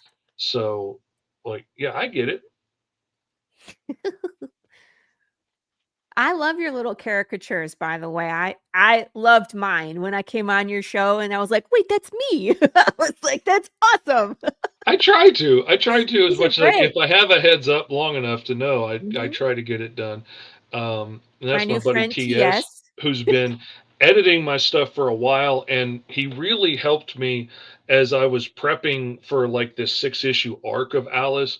He really Yeah. helped me tie some threads together in the time travel stuff and make it a much more tightly woven tapestry instead of a I had a few lines in there that were just like, "Hey, look what we can do," and he helped me weave that into a cohesive narrative that fit with the rest of the overarching story.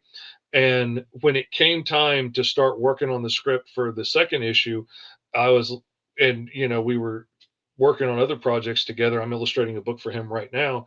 Uh, I was like, "Hey, you just want to write this one?" And he's like, "Man, it's your baby." And I was like, "Well, yeah, but I'm not that precious with it. Like I created the world, I created this whole the characters and their issues and the drama and the time travel. Like I created all the stepping stones of how we're going to get from here to there. The way you Mhm. hop across those stones, man, go nuts, have fun with it." And he made me laugh out loud with this. I cackled so hard at it, and then I've added a couple of little things to it that made him cackle. And and he would put stuff in the story that inspired me, and so I would add a little bit of extra bits to it, and then Fun. it's so much more fun having somebody to Yeah. collaborate in the process than be doing it all by myself. And my son barely Oh, colored half the first issue for me that's because amazing. I didn't know that. yeah, i I had done pieces of the first issue were in my anthology Fish Tales, where I started, and I just kind of like, I want to start telling this story. I'm going to put it in my anthology and just start telling it. And then TS challenged me and asked me what story I really wanted to be telling and focusing on. And I was like, honestly, it's Alice over anything is the story I Yeah. want to tell. So we put those pieces together and then fleshed it out to a whole first issue and, doubled the size. And I had him color it while I was working on some other stuff. And you would be hard pressed to tell which pages he colored and which pages I did. He did an amazing job Interesting. on it. I'm super That's proud of him. awesome. And I then, also approve of his name, just yeah, saying. Me yeah, and Bear, that's my boy. we're friends. Yeah, he's awesome. And of And course, then Panda. my flatter, Shane Kui, is the best. I love her to death. She does an amazing job every time. I cannot recommend her high enough. Unless she gets so busy that she can't do my work anymore, and then keep your damn hands off. But Right. otherwise, until that point, I'll I recommend my absolutely artist all day until he's like, "Sorry, Laurie, I'm too busy." And then I'm like, "Give me their address." every once in a while I don't get my pages back like the next morning, and my feelings are a little hurt, but I'm so Oh, happy for her no. that she's getting busy. Like, and anything I can do to make her busy and hurt my own feelings, I'm fine. I will do that because she's great and she does a good job. And there we are. We've made it to Yeah. the end of the page. And, Hmm. I just wanna I gotta play it. I got to. Give me a second, because it's just, this is Kickstarter time, and this is what it feels like. Hold on. I think I'm bleeding. Am I bleeding? Ow! Ow! Nose and lips! Okay, ow.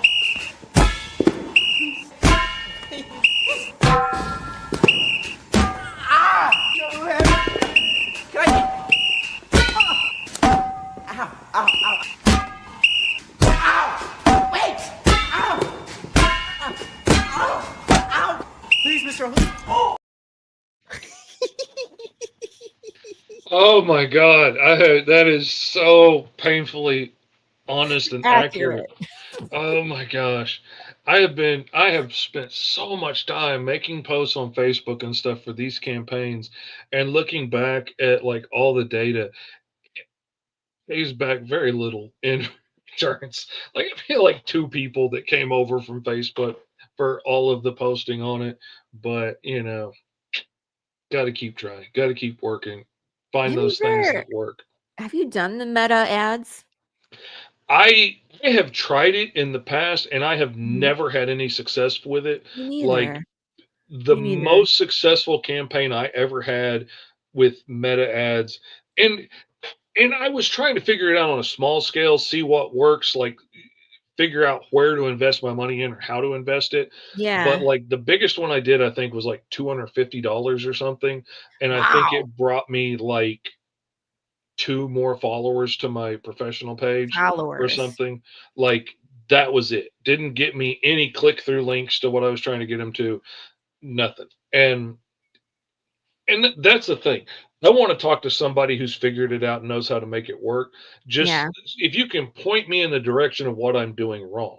Like, am I not catering the ads well enough? Am I not putting enough money into it? Am I not like I would invest I more money if I knew I I was don't going to get a return. I can't invest $2,000 into an for ad nothing. that might bring $40 into my Kickstarter campaign. I can't afford to do that. You But see, and that's where I've had the same experience as you, where I put some money to try it out and like I get a bunch of likes, but it doesn't translate into backers. So it's mhm. like, what is the point if it doesn't translate into dollars? Um, And my problem with that also is like, and I know Facebook has changed their algorithm and the way they do things, but mhm, when I first started my professional page, originally it was about my life with Tourette syndrome, and I was doing a cartoon about my Tourette's life. And just to do something regularly to see if I could keep up with regularly yeah, doing art and see if I could go back to work again and try and do some things after 15 years. And so I got up to like 4,000, 5,000 followers really quickly on that page. And if I made a post, I knew at least 4,000 out of 5,000 people would see it. Sometimes 100,000 people would see it. And it would get, likes and whatnot from there. But now I've got like 5,000 or so people following that page now. I can't get 23 people to see anything I right. post. And I once wonder I what started paying percentage. for ads, to like paying for visibility, my views dropped. And now it's like I only get views if I pay for it. I paid like $80 on one ad and I got like 200 of my own followers to see the ad. Like not even Gosh, not even all of them saw it, right. and that's just it's I not feel worth it. that. They want to charge me too much for my own followers to see my stuff. I feel It's not that. worth it. Yeah, and it's hard because I love to have people post in my group and Mhm. promote themselves, but it's kind of like I have to warn people. I'm like, when my Kickstarter's live, please don't post. I'm like, because the algorithm's only going to push one or two of my posts out there for people to see. It needs to be my stuff, Mhm. and it's so hard because I'm like, I want to promote everybody and it's just, when you're live, it's so hard Oh, to be it's seen and I to would have do people. anything to get you to share my stuff out. Like Yeah. if you guys would share the campaign out, just go to the page, click the little Facebook link share or whatever, get it out in Yeah, front of a few more eyes. Even if only 3 of your friends see the ad, it's that's still more people than are more. going to see it if I post it. And And Tank, if you could get us someone reputable, because I've hired people before and my campaign has done exactly the same amount that it typically does. mhm. It just, the madness is really the best tool that we have. The madness, this show is playing on 1, 2, 3, 4, 5, 6, 7, 8, 9, and probably 11 locations all at the same time. And so that's 11 locations that people are seeing myself and fish. You know what I Mhm. mean? But I've paid people to promote me and it doesn't make a difference, and then people promise stuff and it doesn't Oh yeah. come to fruition. So if Or there people was that talk a one big game person. and Yes. don't actually have the skill set to pull it off, which I've Right. I've come across before too. Yes. They're like, "Oh yeah, yeah, we can do this for X amount of dollars," and then you get absolutely nothing for it because they don't know what they're doing.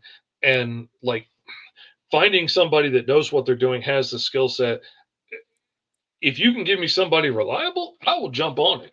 Right, you and know, that's the I'm. thing, if there was that person, we would all use them. We would Mhm. all use them, but they don't exist because otherwise we would all be using them. Do you see what I'm saying? Oh, yeah. Either that or somebody's keeping them to themselves. Like, I Right. could totally see all the reasons to not brag about Shane as a flatter, because then she'll be dependent She'll on be me giving her busy. business. But Yeah, and sometimes, like, my friends are too busy hiring her for me to be able to, hire her today, and that stings. But she's really good at her job. I'm gonna share every bit of knowledge I've got because I wanna be the kind of guy I wish I had in my corner when I started this. And, yes. if it Hi, Josh takes Terry. 20 minutes out of my day to stop and answer somebody's question that just messages me out of the blue while I'm working on a page, I'll stop and help them because I wish somebody would have done that when I was getting started and could have Yeah, helped just tell me what direction to go in, where to start right. looking and filter through the noise and figure out what actually is a good idea and what's a bad idea. And God, I would have It's done anything for hard. that help. Yeah. Well, that and it's having, never done a campaign before, there's a lot of different options out there, and there's people that run their campaigns different ways, and you kinda have to just muddle through and figure out which is the best way for you. And Mhm. so, like, the way I run my campaign is not the same way that Fish runs his campaign. You know what I mean? And Oh, that's yeah, it's not that and it's any which way is better or right or wrong, it's just how we both function. And the way so you run an all yeah, ages kid-centric campaign is different than the way you run a not safe for work booby campaign. right. And the stuff that they do and offer and the way they lay out a page is different than the way you do it over here. Right. It's Hunting for a good ad representative is like snipe hunting. I remember when I set up my first Kickstarter campaign, I didn't even know you could do Kickstarters for comic books Yeah. until right before I launched this campaign. I just saw a YouTube video about it. And my biggest concern when I launched T Man and Hyperstrike 6 years ago was it going viral. And what if I got, $50,000 on this tier? Would it still work out right? What if I got $100,000 on this tier? Would I still be able to get it all shipped out Aw, and, not he's not so get in a bad. cute. I did so much math to figure out worst case scenarios if I had too much money to handle. Turns out the problem was getting people to see the campaign at all. Yep. And I was completely unaware of that. And I keep running into new creators that are so worried about like losing their IP or like it going too viral or something. And I'm like, that's not the problem you need to worry about. You need to worry about getting the word out and letting people know that the campaign's even coming. Right. Because as much as you pregame before and you try and get the word out, as much as you go Never on enough. podcasts and hey, it's your Uncle Fish, I got a new comic book, check it out. How's Lost in Wonderland available now? Go MrFish.com. As much as you do that, you're gonna get to the end of the campaign and have a whole bunch of your friends message you on old posts that you made. But I didn't even know you were running a campaign. Right. And I like don't know we how many talk every times. day I don't and know then how don't many know that I'm times. running a campaign. Right? Or, like, someone was like, "How come where's your campaign?" I went to go back it, and it's over. And I'm like, Hmm. "I've only been promoting for the last 45 days." Like, And for anybody else "Ew, out there that's doing Kickstarters, interested in doing Kickstarters, hey." absolutely enable late pledges. Yes. Absolutely. What is up, brother? Good to see you, man. You missed it. We I were showed just you off talking about you. earlier. Mhm. Yeah.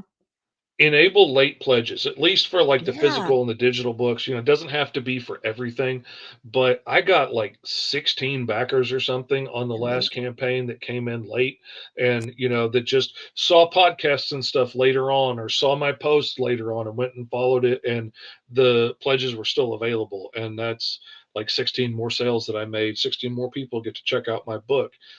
That's awesome. That's Yeah. absolutely worth clicking a button. I agree. So, I This last campaign was the first time I used it, not for lack of trying. I tried to run it on issue 5, but it was like it had launched late pledges like the day before I launched my issue and my campaign was already set up. So I was all mhm. messing with it and I launched my campaign for 5 and all of my tiers disappeared because I set it up wrong. I was like, Mm, so scrambling if it didn't have like pledges, right? So my first experience with late play, and I was very happy with it too. And like you said, I didn't have T-shirts and I didn't have hot sauce or merch because I'm mhm. making all that stuff in advance, right? Yeah. But books, digital, catch-up Like, tiers I'm are gonna super order extra simple. books anyway. I'm ordering Yeah, 500 copies of Alice too. So, yeah, like, if I got 10 more people that want a copy of it, that's not a problem at all. Like, if I was getting, like, hoodies in or something and I'm only ordering X amount, then right. maybe I don't wanna, have Don't to put make a hoodies order with as an shipping and stuff. option. Yeah, Right. That's what but I did as well. I was like, "Sorry, if you want the merch, you gotta be here for the live campaign. If you want mhm. the hot sauce, live campaign." Like, because I gotta buy, supplies for that, but Oh, like you yeah. said, I'm ordering extra books always, and a lot of times, like, those late pledges, I'll let go until I order the books. Oh, It's like, yeah, how me much to too. order? And, like, So the acrylic yeah, minis those that come I've in got, bulk. these are limited now, like, to Really? how many I actually have on hand. Uh, I will reorder more down the road, but for right now, these are limited. So if you want them, like, there's only X amount of them that are, ready to go, packaged with instructions. I made a little instruction sticker and stuff and put on there because if you don't know, there's a little fine plastic film on the outside of them to protect the acrylic. Yes, You cannot put them together, and right. you need to know to peel that off first. Yeah, I found that out the hard way too. I got one for Murder Face. Von Fox gave it to me, and I was just like, I can't do it. Mhm. Damn it." And he was like, "Did you take the acrylic off?" I was like, "No." He's like, "You gotta take the acrylic off, Laurie." I was like, "Oh, I yeah, and, it like, fits now." I've worked with acrylic at the sign shops before. I Yeah, know it comes with the plastic film yeah. on it, I but just I forgot. did not see it. I looked and thought it wasn't on there, and then I, like, cracked one of the bases trying to force it in there, and because it was too thick, and then I finally started picking. I was like, "Well, I'm gonna tear it up, but I'm gonna pick at this acrylic." No, it had a plastic sheet on it, Of course it and did. so, yeah, That's it funny. just was a really well attached one. I couldn't see it. I Yeah. gotta look into making some of these. I think these would be fun. Oh, they're cool, But and they ship flat, which is nice. yeah, That is yeah. really, really nice. Like, that's I the one thing wonder about the minis, like, especially being, like, resin printed, they're delicate, so they have to be, like, bubble yes. wrapped and stuff, and they're gonna have to go in a bigger box, which is gonna be a little more shipping, Yeah. but, um I think I but bubble wrapped these because I bashed my own. You saw these these? guys go in a nice flat Gemini mailer, nice and Yeah. easy. I love it. The These weren't too T-shirts bad. I got a lot of comments this time around because T-shirts? from people who hadn't got my T-shirts before, Yeah. because I fit them in a Gemini mailer too. Like, Yeah, I you made a can. special folder to fold my shirt so that it folds it to the size. I used to fold them We talked around a about that. backing Yeah. board, but this I ran short of backing boards last campaign, and I needed them for the books. So I built a folder to fold it and then put it in the bag and fold the bag up, put the sticker on it, and it fits right there in the Gemini mailer, Heck yeah, and man. it's awesome, and I I fit love mine it. with my books too, so that's smart. It's the hoodies that Mhm. are the problem because they don't fit in the Yeah, bags. I that's was gonna good. try and vacuum seal them. Mhm. No, that didn't work neither. I mean, you can. It still doesn't fit though, and they're like a brick. Like, Mhm. this is the weapon. Oh, man. So, That have fun with those that'd be hoodies. cool. You need a little bigger box. It ain't gonna fit in the Gemini mailer. Yeah. Yeah, that's the thing. I need to get the boxes in now because I have an idea for how I'm gonna make a thing to go in there to protect the poster so everything can ship and the poster can be rolled up nice and neat on one side and have the books Mm. over here and not destroyed in shipping. But I need to make sure that works, and I need to get that in so I can make Isn't sure it works. there is there a place where you can make, like, custom make your own boxes? Oh, yeah. You absolutely can. It's pricey, but you can absolutely do it, and Man, that's the thing, like, it doesn't become affordable until you're doing, like, 10,000, 1,000 something like that, 10,000? Forget it. and, like, and I have no problem because I know I'm gonna be selling a lot of books and I'm gonna keep doing Alice for a while. Like, I wouldn't mind buying maybe 1,000 or 2,000 boxes, and Yeah. just have them for the next several years. But, like, 10,000? I ain't got no place to put that. Yeah, I was like, I "Where do ain't we got no put place to store that. those?" My Yeah. husband would be like, "What are you doing?" Like, "I'm just gonna put them in the garage, honey." Mhm. For years. Years. Tank, what are you saying, buddy? Mailing old school ash cans, the low quality kind, to retailers often gets better traction than internet spot or banner ads. Decent amount of research is involved, though. Yeah, these days you got to kind of call the LCS to make sure they're even still in business. Oh yeah.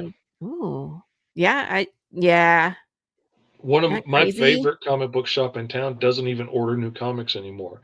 They're only No, actually staying open as a technicality because they had to close down one location and they got a business loan to buy a new location and then the sale fell through. They're just shoot, keeping their doors open in a temporary location to keep that loan open and to try and find a new spot. So they're not even like buying Marvel books anymore, much less independent books to put on the wall. that's hard. Yeah. At some point, I think I want to say September, October, November. I forget which one, but I'm having a retailer on from it was Carpe Diem in McKinney, which is over by where I am, and he's going to come on and talk about his experience because they did shut down their comic book store last year, and so it's just to talk about the whole process and what they go through. It's terrible, man, but I've absolutely been listening to everything I could hear from retailers on like what they want in a book, what they expect on the covers and stuff, what makes it easier for them to say yes, like having yeah, barcodes and prices on the cover and things like that, that a lot of indies don't do. And so I've been implementing all of that to make it as easy as possible to for somebody to want to put it in their stores. And I've got them in a couple of stores here and there, but nothing grand scheme. But, yeah. Well, I there's did always have it in a bunch of stores, and the stores closed. So, yeah, c'est la that's a vie. shame. Oh man, there's a store in I think it was Columbus, a comic town that I absolutely loved, and I went to several like shows at, and went and Yeah, had a booth there, and they had the biggest, longest wall of indie books I've ever seen in my life. It that's was cool. so amazing, and then they shut down, and it's a shame. It broke my heart because it was It's one of the best stores I ever saw. it's so hard because you have to build that personal relationship with that Mhm. manager, with that owner, and it's like to go through all that work, and unfortunately, they have to close. I'm still friends with all of the store owners that my books Oh, have yeah. ever been at. You know what I mean? Whether they're open or not, I'm still friends with Mhm. them because we've built that relationship. But it's like at some point, I feel like it's so hard to you have to go find another one, Well, and build even and my maintain that favorite store relationship. here in town, like, at their last location, they only had a few comics. They had a real short comic rack of new Yeah, releases. It was mostly their business model was selling snacks to people playing Pokemon and, Warhammer and stuff. yeah, Like, it it was selling snacks to gamers that are coming in there to hang out more than it was comic books, and a little bit of selling models and paint and stuff, but mhm. mostly it was selling snacks, and it's a shame it's got there, but people don't go to comic book stores the way they used to, and it's a hard Well, business to keep open. yeah, and that's the business itself, but just comic books in general, like Diamond falling apart, and there's Mhm, no way to distribute like there used to be, and just getting your book out there. It's like that's why I think the rise of Kickstarter and campaigning, happened because it's a dual process where it's like we're getting funds to help make the book, but it's also like a distribution system. You mhm. know what I mean? Where that's people all over the place. But again, it's hard. It's the marketing. It's like, how do you And know it exists? you can find those rare people that are really genuinely interested in indie stuff, Yeah. and, like I am, like, when I go to a Comic-Con, if there's an indie book out there, if there's an Ashcan book out there, I'm absolutely buying it. If there's an indie book out there, I'm 9 times out of 10 buying it, and I thoroughly enjoy it. Like that's the stuff that I go looking for. I like the weird and the unusual and the Yeah. I've got a new idea that nobody else is doing. Like that's what I love. If it's oh, this is my version of Batman and this is my version of that one episode of Justice League except the I've Joker already seen wins, it. I don't care. I hope you enjoy it. I hope you're having fun. Yeah. I want you to be successful. If you're the next giant IP, I will cheer you on.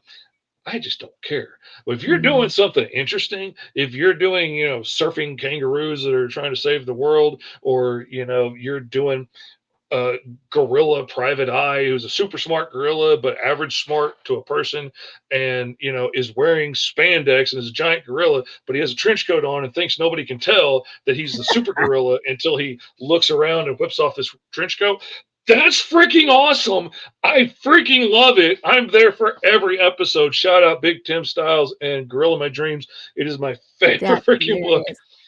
Apex, the cybernetic samurai owl. It is like Yeah. TMNT took to an 11. I freaking Dude, love that series. Bigfoot Um, loves karate. I mean, like, there's so many just ingenious ideas out there. Oh, like yes, Stan Lacey's Shark of War. It's like I crazy love stuff, it, man. Give me you know? something weird, something interesting. That's what I love about the Alice Lost in Wonderland. Like Mhm. I get to play with the public domain stuff like Frankenstein and the Tin Man and Oz and all of this and Neverland. But I also get to do all my time traveling and my sci-fi and my Mhm. aliens.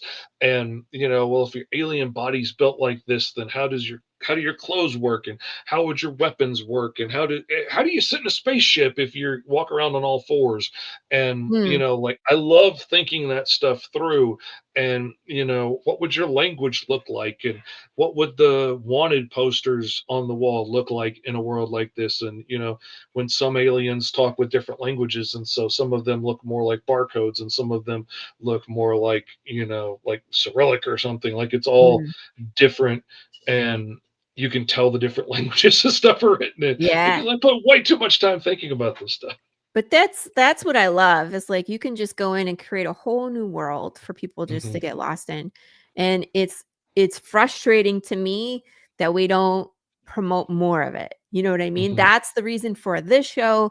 That's the reason for a lot of shows out there is to promote indie, promote what's new. Because again, I mean, I've said this a million times. You guys have been on my soapbox. Hollywood is like reboot, sequel, prequel bullshit right Hmm. now. And it's like there's nothing new, there's nothing exciting, and when it is new and exciting, it'll blow up Hmm. because we want something new and exciting, but they hardly ever give it a chance. Like Yeah. Sinners blew up because it was like, oh my God, this is great. Everybody wants to see it. It's like, yay, Give some, something new a chance, and you could find some really cool stuff.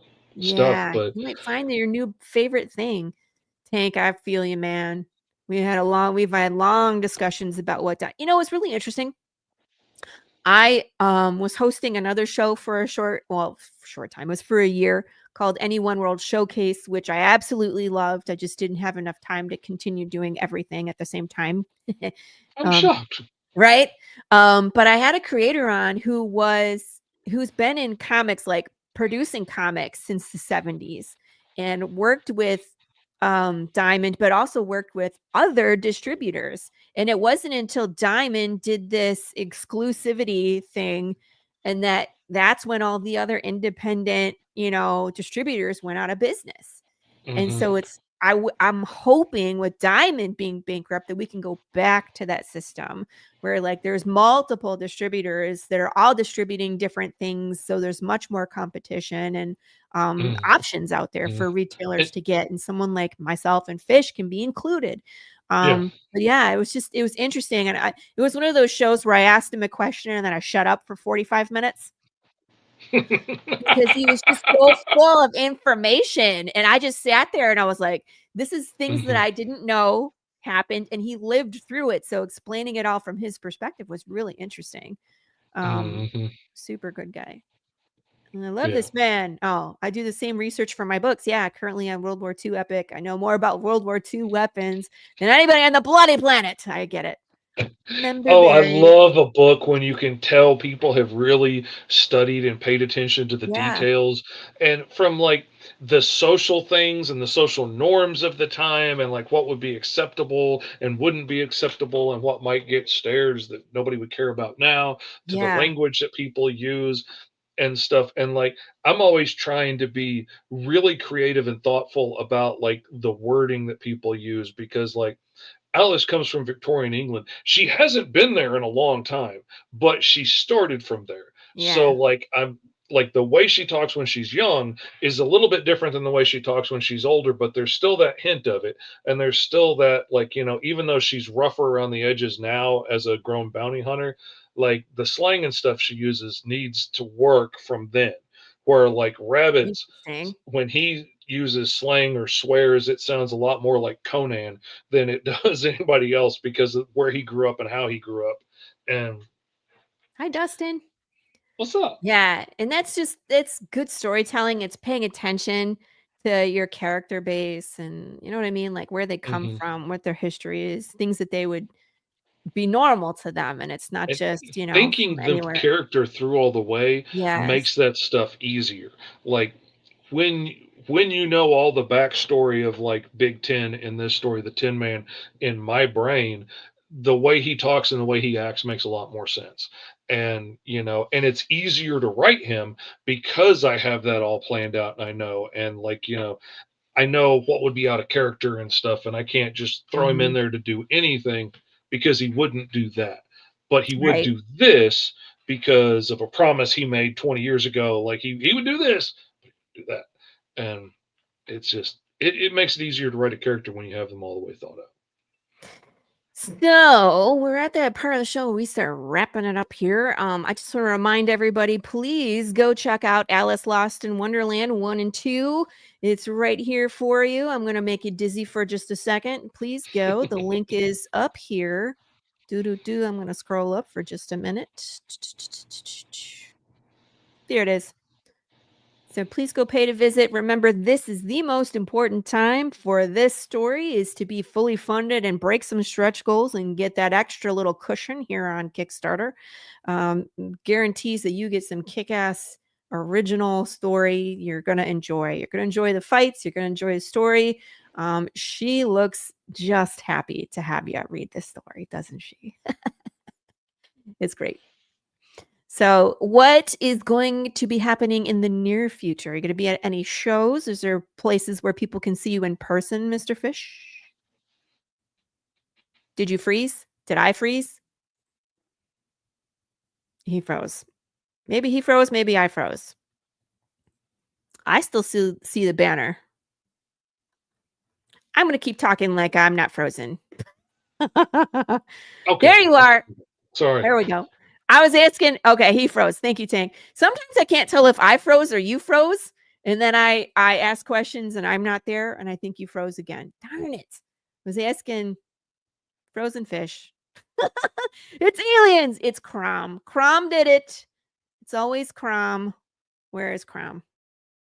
Just back it already. Thank you, Crom.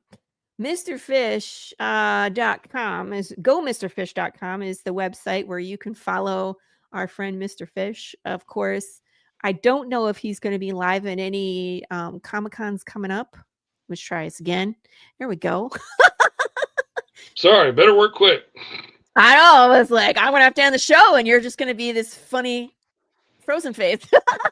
It's the glory of living out in the country. Gosh, eaten by wild beasts. It's aliens. They're all predicting you're frozen.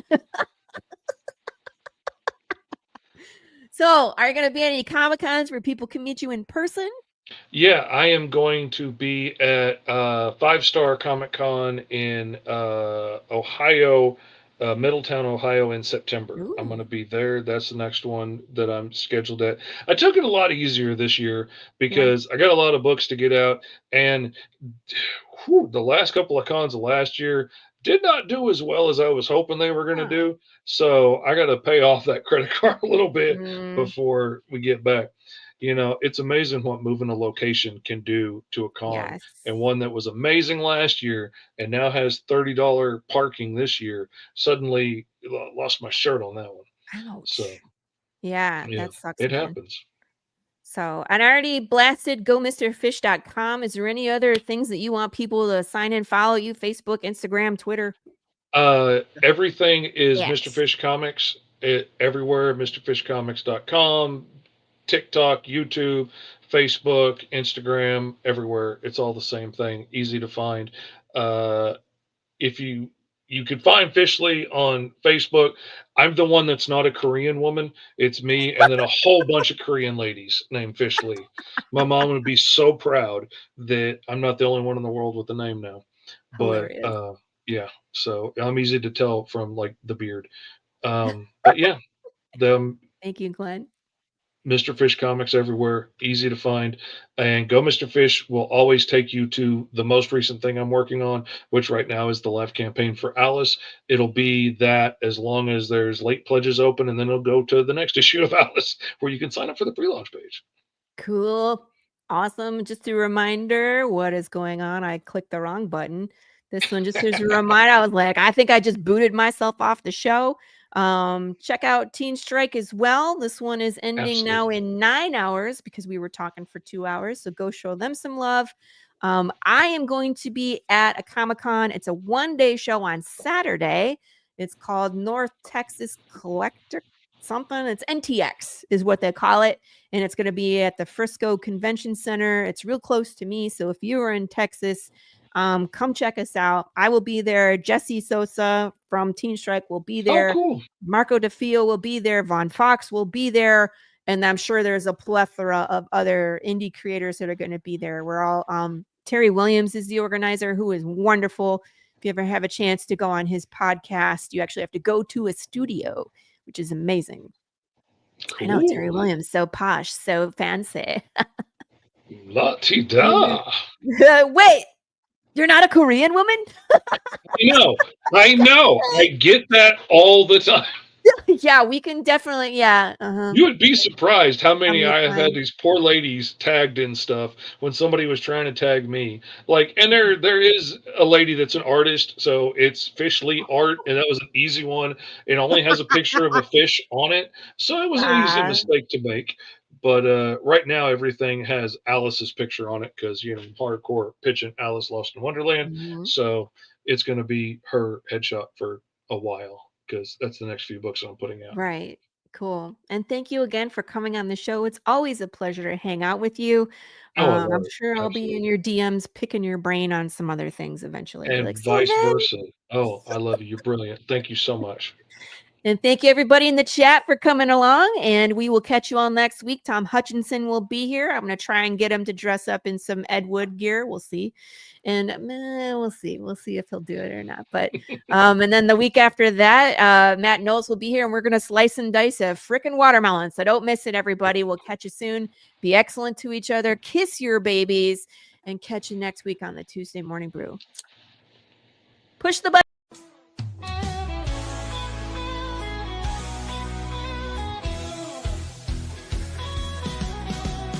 Click on the tube and feel the vibe.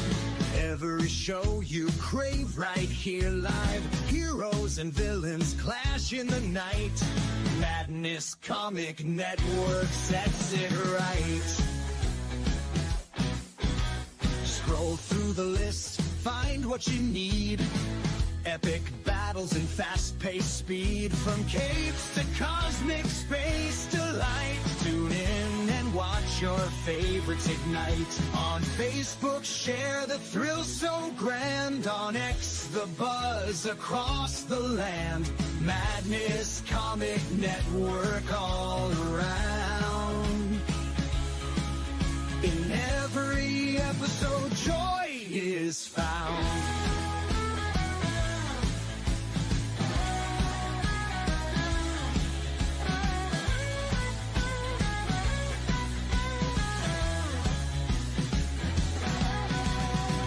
Uploads, they never end. Superheroes and their friends. Catch every twist and every turn.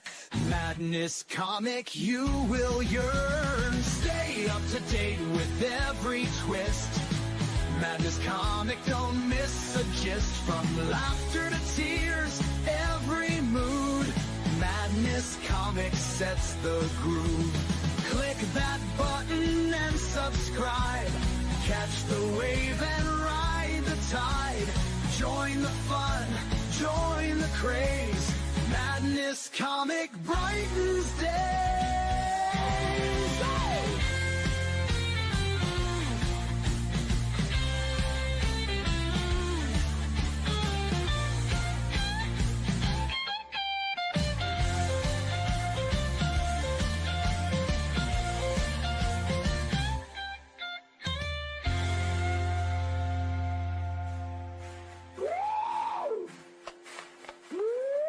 New uploads, they never end. Superheroes and their friends. Catch every twist and every turn. Madness comic, you will yearn. Stay up to date with every twist. Madness comic, don't miss a gist. From laughter to tears, every mood. Madness comic sets the groove. Click that button and subscribe. Catch the wave and ride the tide. Join the fun.